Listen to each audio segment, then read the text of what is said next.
السلام جی علیکم. وعلیکم السلام. وعلیکم السلام. کیسے ہیں آپ؟ الحمدللہ جی. ماشاء اللہ حضرت ٹھیک ہے الحمدللہ.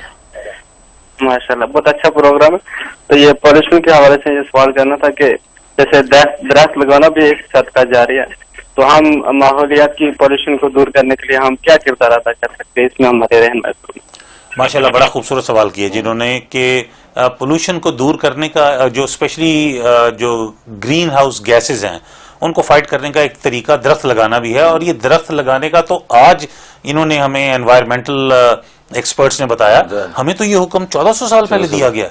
تو اس بارے میں ذرا مفتی صاحب ہمارے ویورز کو بتائیے کہ درخت لگانا کیوں امپورٹنٹ ہے اور کیوں اس کو صدقہ قرار دیا گیا. بالکل بالکل، بہت ہی عمدہ پوائنٹ آپ نے اٹھایا.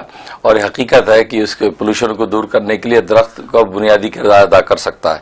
اور نبی کریم صلی اللہ علیہ وسلم اس کو اس لیے صدقہ جاریہ فرمایا کہ پھلدار درخت ہوگا تو مسافر پھل کھائیں گے، پیچھے کے لوگ پھل کھائیں گے، آپ کے صدقہ جاریہ ہے. یہ میرے کہ پرندے بھی اگر آ کے وہاں سے بائٹ کر کے اگر کوئی پھل توڑیں گے وہ بھی آپ کے حق میں صدقہ جاتا ہے، یہ تک فرمایا. اور اسی طریقے سے اس کے سائے کے اندر بیٹھیں گے تو سائے سے جو فائدہ اٹھائیں گے، منتفع ہوں گے، وہ بھی صدقہ جاریہ آپ کو جائے گا.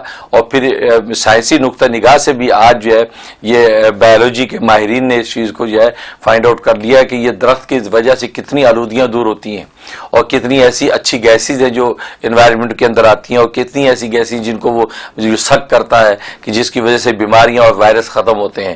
اس لیے گرین جو ہے نا انوائرمنٹ بنانا اور درخت پودے لگانا یہ تو انتہائی بڑا عظیم صدقہ جاریہ ہے. اور واقعی یہ پولوشن دور کرنے کا یہ بھی ایک بہترین طریقہ ہے کہ اس کو آگے سے آگے بڑھایا جائے.